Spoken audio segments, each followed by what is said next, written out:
What's your name? Ayla. This is Ayla. This is Ezekiel. And I'm Amy. And I'm David. What do we do as a family? Farm work. Farm work. I collect eggs from the layers. Well, she's tamed a lot of cats and other animals already. I teach all of my cats tricks. What are other things you like to do? Coloring. And drawing. She's very observant of things. So she'll let us know if one of the chickens doesn't look right. She'll always say, hey, this chicken isn't acting right. She helps out hugely with her little brother. Check that out. What does the moose say? Oh my, hope It's a not. scary moose. He's an angry moose. He doesn't like missing out on chores. He's really good with a shovel. Do you like to feed the pigs? Do you like to feed the chickens? Do you like to collect the eggs? Yes. Do you like to drive the tractor? I thought so. He just likes having something to do. So if he's in the house with me and he knows David's outside on the tractor, he'll grab his boots and yell, "Boots, boots!" and run to the door so that he can go outside. Boo, Boots, boots! boo, boo. What's it like raising a farm and having a family at the same time? Busy. Busy and loud. And exhausting. But I think fulfilling to know that your kids from a very young age are learning exactly where their food has come from and how much work is put into it. And just the value of hard work itself and the type of rewards that you can get from it. So. Can you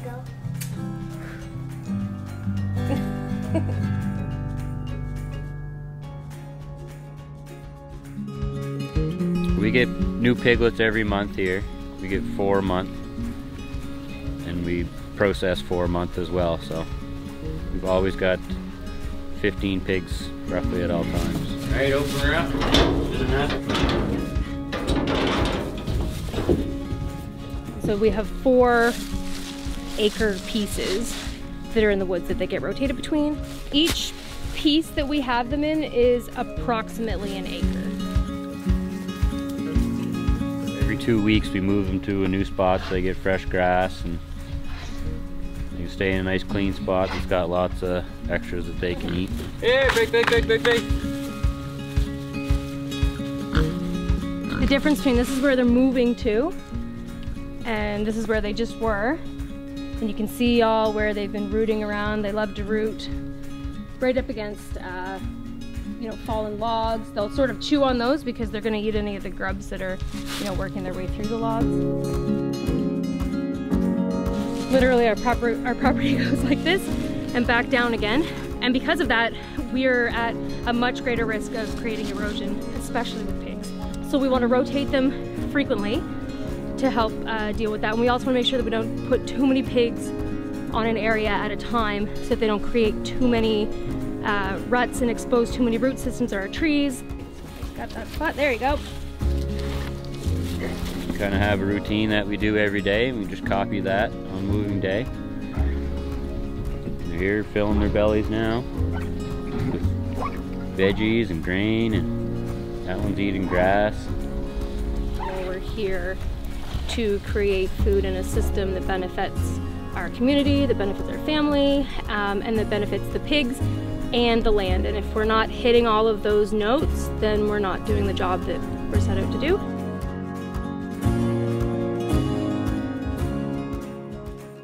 We're harvesting mustard for CSA this week.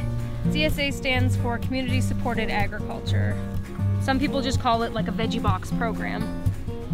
The CSA, you're supporting a farm in a couple of ways. You're making a promised purchase of the product ahead of season, which helps us to cover some of the costs that are associated with planting. And it's nice that way. It's going to decrease a lot of waste. We used to exclusively go to markets, and there were a lot of times where we'd come home with quite a bit of greens that wouldn't last over into the next week. But now with CSA, we can guarantee, you know, oh, half the garden is sold. I know that half of my garden is being dedicated to my CSA customers, so I only have to sell the other half through market. And that's a really nice way to plan your year. We have a harvest on Wednesday that's for our churro group. And then we have harvest all day Thursday for our larger group, which goes from anywhere from pickup on farm to delivery to Elmsdale and Dartmouth and Halifax area. You know, there are some people who know, you know, oh, Nova Scotia can grow tomatoes and we can grow lettuce and we can grow potatoes and things like that. But when you're in a CSA, you get to really see like exactly when is tomato season, you know, when is mustard season, when is the mustard really nice. It's really nice this time of the year once we've gotten a couple frosts onto it. It sweetens a lot of these types of greens. And it's nice, yeah, to be able to show the customers like, you know, what they've helped you plan for and be able to grow for them. So we really appreciate the CSA model. These are meat birds. We've got 300 of them on pasture at a time. We rotate them every 2 weeks in the summertime. I like the rotational grazing because the chickens will be on fresh grass more often. It just creates a better ecosystem for them, for keeping clean and everything. We use this Electronet fencing to keep them in as well as to keep them safe. They're eating mostly non-GMO grains and whatever they can find in the pasture. Is it just whole birds in here or whole birds on the truck too? When we get our birds back, we get your typical cuts of like whole birds, breasts, wings, thighs, drumsticks. But then we also make sure to always get back our chicken necks and our feet, livers, and hearts. While those are less popular items for people to purchase, we feel it's really important to make sure that we get all the parts back so we're not creating a whole lot more waste. For us, it's not good enough to just be raising our birds, you know, on pasture, on non-GMO grains, using waste produce from stores. We also want to make sure that we're getting everything back that's usable and show people how to use those things. They're actually really easy to fry up, and you can blitz them slightly and mix them in with ground meat and use them for chili and pasta sauces, and nobody would know the difference except you're increasing the nutritional value of it and you're decreasing waste, so it's kind of a win-win.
Ha ha ha!